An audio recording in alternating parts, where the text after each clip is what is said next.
and welcome to the Fam Club. Today is March 27, 2022 and I'm here in Madison Hotel located in Aurora Boulevard, and I'll tell you how I ended up here. So I am an OFW coming home to the Philippines for the first time now since I started working in Ireland. I'll tell you, this video is just telling you my experience as an OFW and just a rundown on how my flight went, because everyone is also asking how it was. So I think they're just mostly concerned about the process and kung hassle ba, if tight ba ang requirements na kailangan mong i-present sa kanila since dahil nga nag-pandemic. Nilista ko actually sa phone ko bawat steps I took so I can remember it, and this is just a raw video of me sharing that experience to you so I can also contribute in your preparation if you want to go back home here in the Philippines. So yun.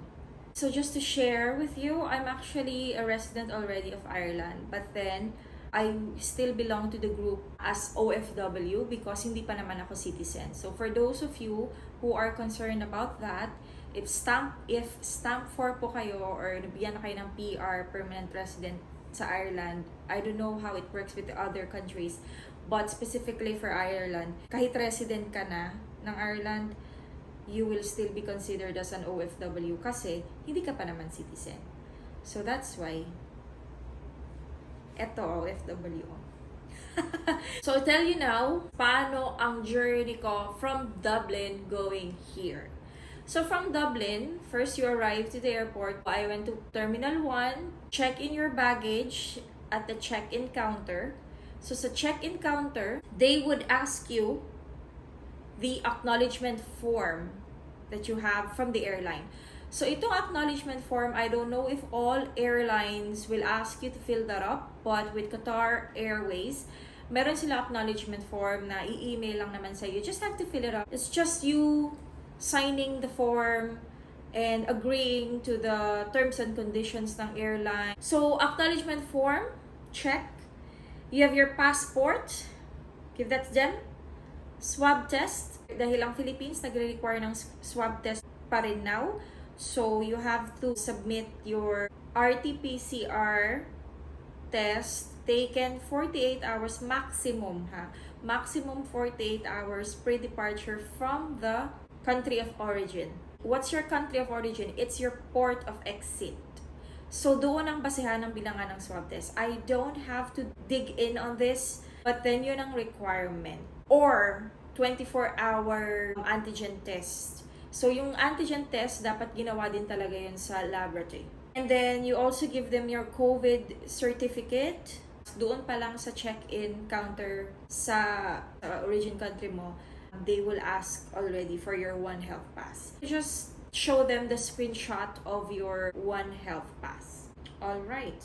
Okay, checked in your bag. So next is you're going to departure gate na. Go through the security, and then if you have any laptop or any electronics, drones, so I advise that you already take them out of your bag. Pasa mo yun sa security para mas mabilis, hindi na kayo kuha ng kuha and all. Next, kapag naka-go through ka na doon, you go to your boarding gate na. You check your boarding gate and you have your passport and boarding pass ready with you. So I advise that you put it somewhere safe but easily pulled out if in case you need them. Because they will always be checking the passport. Alam nyo naman yun. So that's it. Enjoy the flight. Qatar is a good airline. It's a great airline.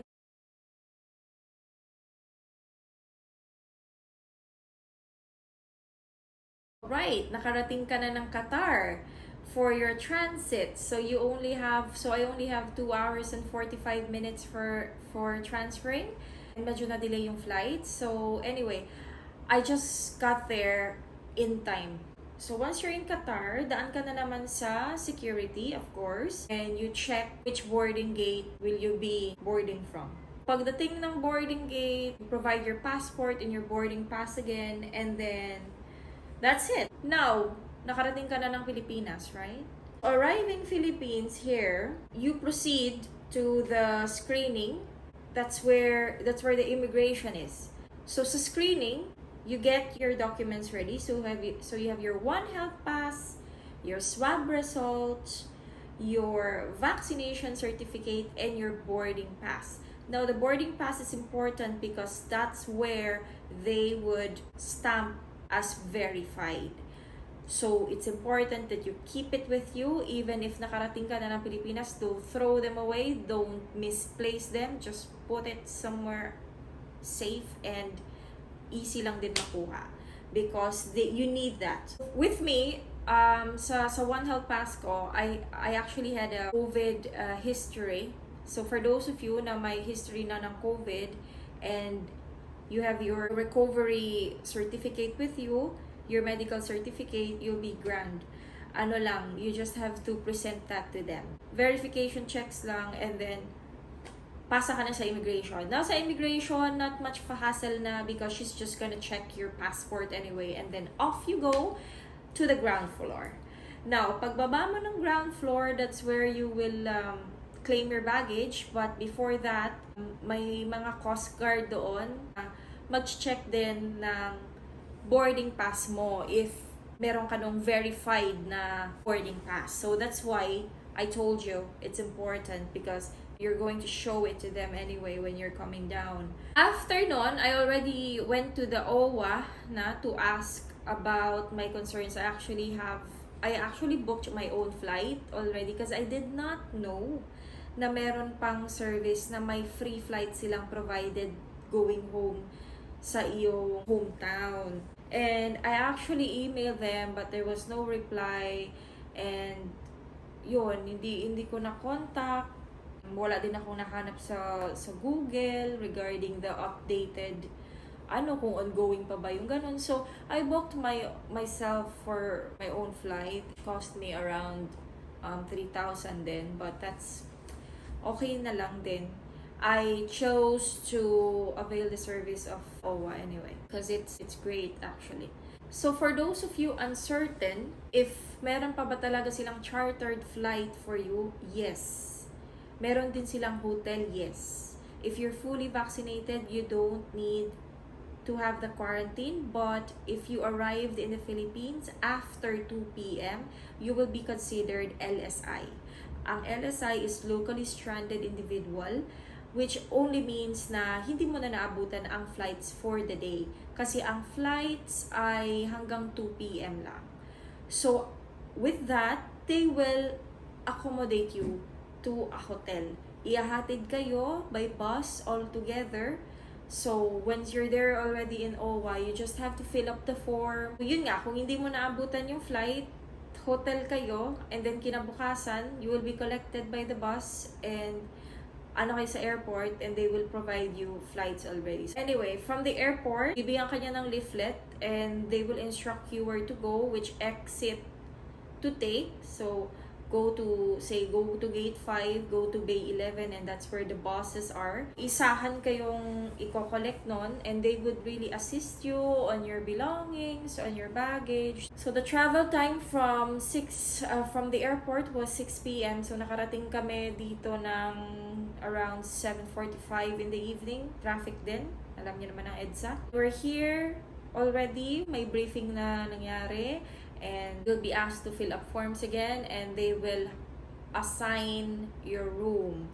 Also, your dinner is provided and then just have to freshen up, go have some sleep, and then by tomorrow, you will have your breakfast provided by them as well, and then you'll be collected after breakfast around 8 to 9 a.m.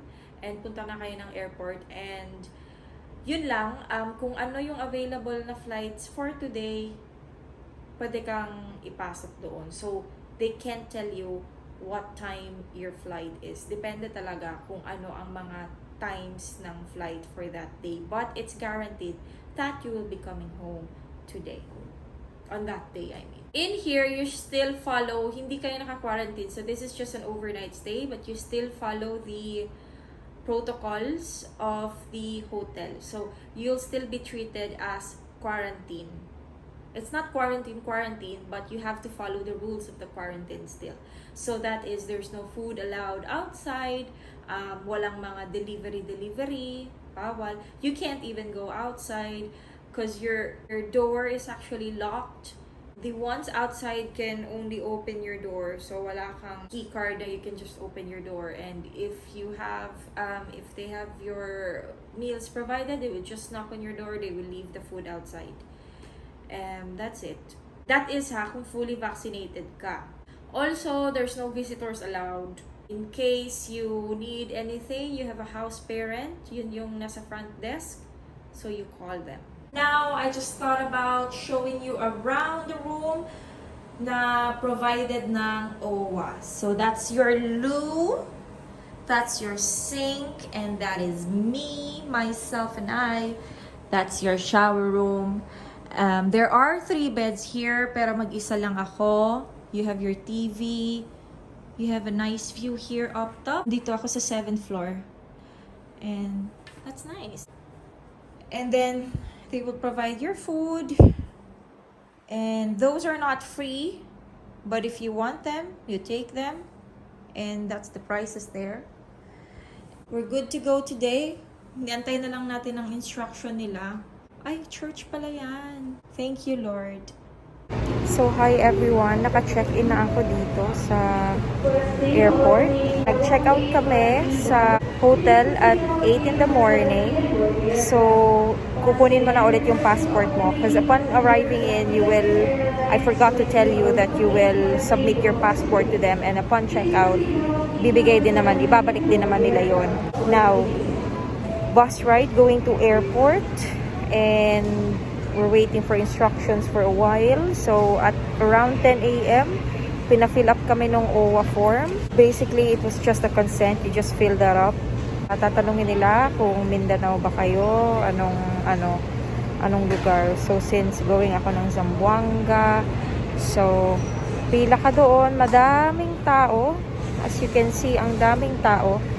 But, actually, yung pila is hindi naman ganun katagal. Kasi depende naman kung saan lugar ka pupunta. So, fill up mo lang. You have to prepare your passport, the OWA form, your One Health Pass, and the BOQ certificate, if I'm not mistaken. BOQ ba tawag doon?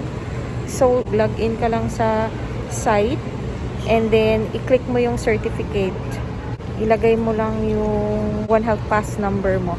Now, be careful with the O's and the zeros. Alright? Kasi if hindi mo nang fill up yun ng maayos, it will come up as you don't have any records. So, just be careful of the O's and the zeros. And then, you go in, and then you check in your bag, and go to the boarding gate. Now, for the baggages, as you all have been asking and some of you are confused about the baggage allowance. So, ang baggage allowance dito is you can take as many as you can, but each item or each bag should not exceed 32 kilograms. So, but the maximum you can have is 72 all in all. Pero ang isang bag mo ay dapat hindi lumampas ng 32. Ang flight natin is at 2:15 p.m. Binigyan na tayo ng boarding pass. And they're actually giving free lunch for OFWs, pero hindi na ako kumuha. And by the way, when you get off from the bus, mag-secure na kayo agad ng trolley. Laban lang talaga sa dami ng tao nag-aagawa ng trolley for the bag. Kumuha ka na agad ng trolley, kumilos ka ng bonggang-bongga at alisto, ganon.